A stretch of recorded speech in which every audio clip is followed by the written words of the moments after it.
Video शुरू करने से पहले आपको बता दें कि यदि अभी तक आपने हमारे चैनल को सब्सक्राइब नहीं किया है तो अभी कर लें और साथ में नोटिफिकेशन घंटी को भी दबाएं ताकि हमारी वीडियो सबसे पहले आप तक पहुंच सके। बंधुओं, निज धर्म कहता है कि धर्म को जाना जा सकता है, धर्म के साथ जिया जा सकता है, लेकिन धर्म पर कोई चर्चा नहीं की जा सकती, क्योंकि धर्म तो परम स्वासत्य है। वर्तमान समय में लोग बेकार की चर्चाओं में उलझे रहते हैं, सोचते हैं कि हम धर्म पर चर्चा कर रहे हैं। बंधुओं, चर्चा तो अधर्म की हो सकती है, क्योंकि धर्म की कोई परिभाषा नहीं हो सकती। धर्म को तो करके ही जाना जा सकता है। गुरु नानक देव जी कहते हैं, धर्म खंड को एहो धर्मो, ज्ञान खंड का आखौ कर्मो। ठीक से समझने का प्रयास करें।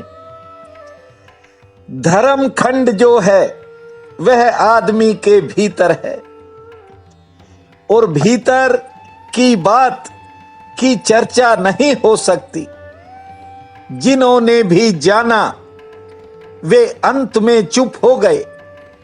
जानते हो वे क्यों चुप हो गए? क्योंकि किससे कहें, क्या कहें? जो भी आदमी करता है अपने मनमाने ढंग से करता है, जो जैसा चाहता है वैसा करता है। आदमी के जीवन में सबसे बड़ी त्रासदी और सबसे बड़ा दुर्भाग्य क्या है?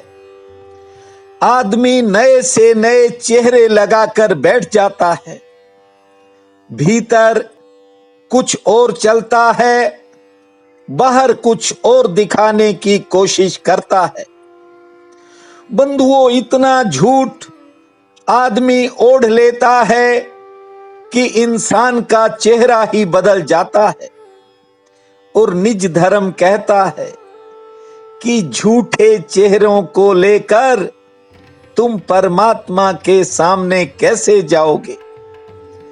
बड़ी शर्म आती है जब कोई जानता है तो वह लज्जा से भर जाता है, फिर वह खोजता है, और खोजता है तो पाता भी नहीं कि कौन सा चेहरा असली है। बंधुओं, जैसे प्याज के छिलके उतारते चले जाओ, बाद में कुछ नहीं रहता, सब परतें निकल जाती हैं। उसी प्रकार इंसान जिस अकड़ को पाल कर बैठा रहता है, ये अकड़ उस धर्म के मार्ग में सबसे बड़ी बाधा है। मैंने सुना है, एक आदमी पेड़ के ऊपर बेर तोड़ने के लिए चढ़ गया। अब बेर जो थे वे एकदम जो सबसे ऊपर शाखा थी, टहनी थी, उस पर लगे हुए थे। मन ही मन सोचने लगा कि यदि आज ये सारे बेर मैं तोड़ लिए तो 5 पैसे भगवान के मंदिर में चढ़ा दूंगा। लेकिन जैसे ही वह अंतिम टहनी के करीब पहुंचा तो मन में उसके एक और बात आ गई। उसने सोचा कि कोई देख थोड़े रहा है, और फिर मैं तो खुद यहां तक पहुंचा हूं, क्यों बेकार में 5 पैसे मंदिर पर चढ़ाने। और फिर रही बात, ये जो बेर हैं ये 5 पैसे के ही तो हैं, इन्हें बाजार से ही खरीद लेता। इतनी मेहनत करने की क्या जरूरत थी? जब कुछ किया ही नहीं भगवान तूने, तो फिर 5 पैसे भी क्यों चढ़ाऊं। फिर उस आदमी के मन ने कहा चलो कोई बात नहीं, 2-4 बेर ही चढ़ा दूंगा। तूने कुछ नहीं किया है, किया तो सब मैंने है, पर फिर भी बेर तुझे जरूर खिलाऊंगा, ऐसा वह सोच रहा है। लेकिन बंधुओं, सोचते सोचते जब वह अंतिम टहनी पर पहुंचकर बेरों को तोड़ने लगा, अचानक उसका हाथ चूक गया, पैर सरक गया और नीचे धड़ाम से आकर के गिर गया। अब बेर तो हाथ आए नहीं, जमीन पर गिरा। अहंकार फिर भी नहीं जा रहा है, कह रहा है, अरे भगवान, तू जरा सी मजाक भी नहीं समझ सकता? मैं तो मजाक कर रहा था। यदि तू थोड़ा धैर्य रखता तो ये बेर भी हाथ आ जाते और तेरे मंदिर में भी चढ़ा देता। बंधुओं, आदमी कैसी भी प्रार्थना करे, कैसी भी पूजा करे, लेकिन जो भीतर की अकड़ का श्रृंगार है वह कायम रहता है, और यही अहंकार का आभूषण जिंदगी के अंदर बहुत बड़ी बाधा बन जाता है। बंधुओं, पूजा तो तब होती है जब तुम नहीं होते। कहने का मतलब है, जब पुजारी मिट जाता है तभी पूजा शुरू होती है। बंधुओं, हर आदमी उत्तर चाहता है, और कुछ बातों के उत्तर शायद मेरे पास नहीं हैं। और बंधुओं, जिंदगी के अंदर एक बात को याद रखो, जहां अहंकार चला जाता है वहां से परमात्मा का द्वार खुल जाता है। फिर आदमी खुद मालिक बन जाता है। ये जो छोटी सी दुनिया और ये छोटे छोटे काम जिनके लिए आदमी दिन रात उलझा हुआ है, वह ये नहीं सोच पाता कि शायद इससे भी कई गुना बड़े काम वह परमात्मा बना सकता है। लेकिन कमी क्या है? कमी ये है कि इंसान अपने आप को सबसे बड़ा केंद्र मानता है। पुरानी बात सुनाता हूं।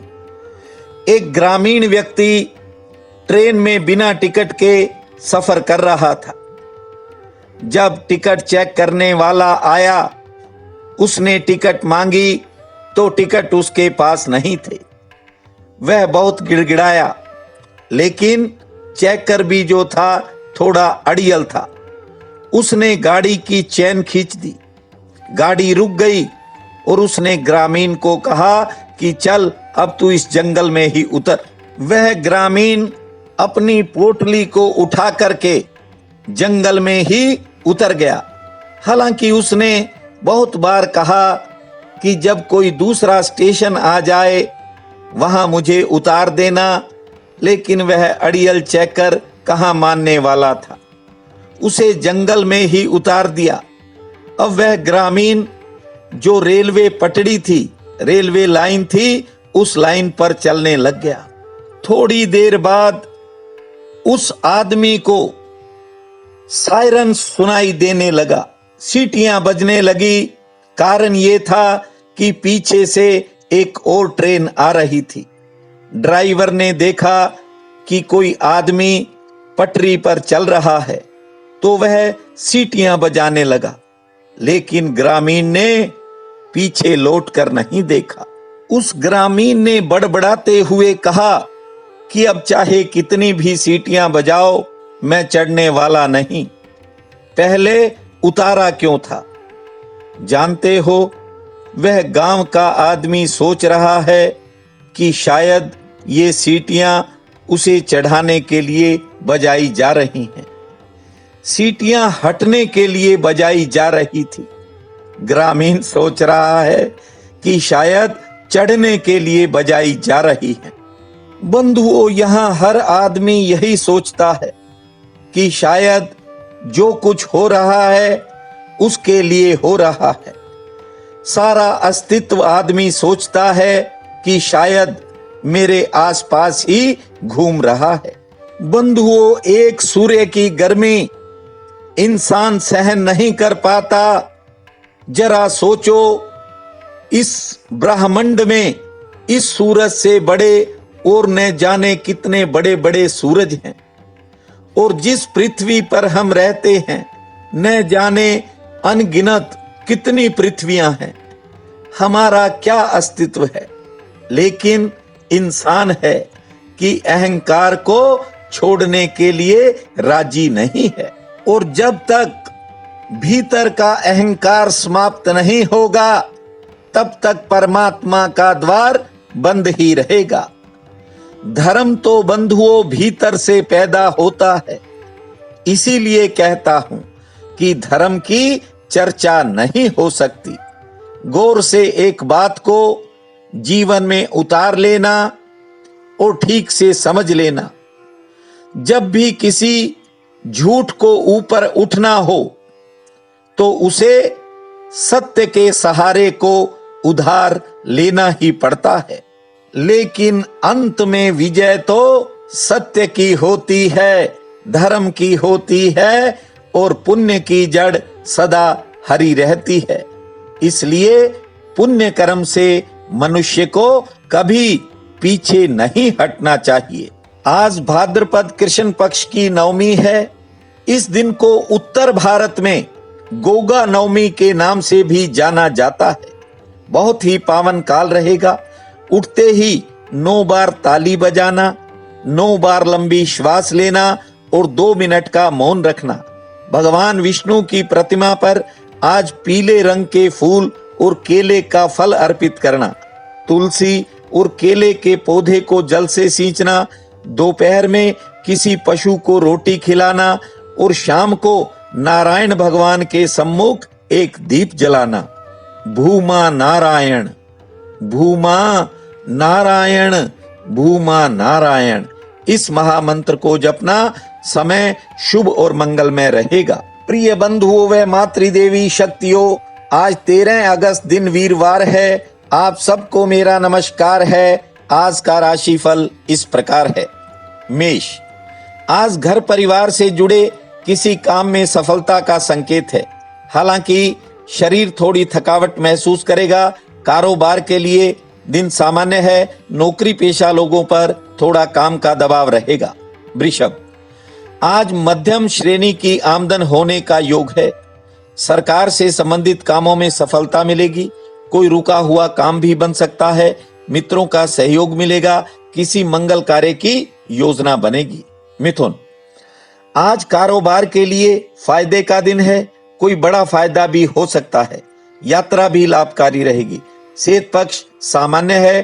कुछ नए लोगों से संपर्क भी बनेगा। कर्क, बंधुओं, आज दूसरों का कोई काम आपके किसी काम को प्रभावित करेगा। सचेत रहना। कोई रुका हुआ काम बनने के संकेत हैं। आज कुछ कामों में देरी के बाद सफलता मिलेगी और यात्रा में भी थोड़ा सचेत रहें।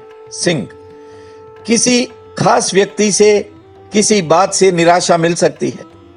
मन में थोड़ी सी दुविधा रहेगी, लेकिन कारोबारी सितारे ठीक हैं। आमदन ठीक होगी और किसी काम में आपको आज इंतजार भी करना पड़ सकता है। कन्या, आज अधिकारियों सहित आपको चौतरफा सहयोग मिलने के संकेत हैं। विशेष कामों में सफलता का योग है। रोजगार से आमदन सामान्य होगी। किसी के प्रति मन में विचार बदलेंगे। संतान संबंधी कामों में सफलता मिलेगी। तुला, आज कोई निजी परेशानी मन को घेर सकती है। हालांकि आमदन के लिहाज से दिन ठीक है। कोई नया मौका मिल सकता है। साझेदारी के काम में थोड़ा मतभेद भी हो सकते हैं। से ठीक रहेगी। वृश्चिक, कारोबारी सितारे उत्तम हैं और दोपहर बाद समय में परिवर्तन होगा। कोई नया काम बन सकता है। नौकरी पेशा लोगों की कोई बाधा दूर हो सकती है और कोई अच्छा समाचार भी आ सकता है। धनु, दिन उतार चढ़ाव वाला है। किसी विशेष काम में ज्यादा भाग दौड़ रहेगी। कार्य क्षेत्र में भी काम का दबाव रहेगा। हालांकि आमदन के लिए दिन ठीक है। परिवार में किसी बात को लेकर कोई कहासुनी भी हो सकती है। मकर, आज मित्रों के किसी काम पर या अन्य किसी काम पर आपका कोई खर्च हो सकता है। समय लग सकता है। सेहत के लिए दिन ठीक है। कोई काम ऐसा भी बनेगा जिससे मनोबल में बढ़ोतरी होगी। यात्रा में सावधानी रखें। कुंभ, आज कोई नया आमदन का रास्ता दिखाई पड़ सकता है। घरेलू कामों में खर्च बढ़ने के संकेत हैं। संतान से सुख प्राप्त होगा। मंगल कार्यों संबंधी कोई योजना बन सकती है। मीन, किसी विशेष काम के लिए आपको कहीं जाना पड़ सकता है। हालांकि मित्रों का सहयोग मिलेगा। आमदन हेतु दिन ठीक है। सेहत पक्ष थोड़ा नरम है और कोई नई योजना आपकी सफलता की तरफ बढ़ेगी। आज का ये दिन आप सबके लिए अति शुभ फलदायी हो, यही मेरी प्रार्थना है। आपका बहुत बहुत धन्यवाद।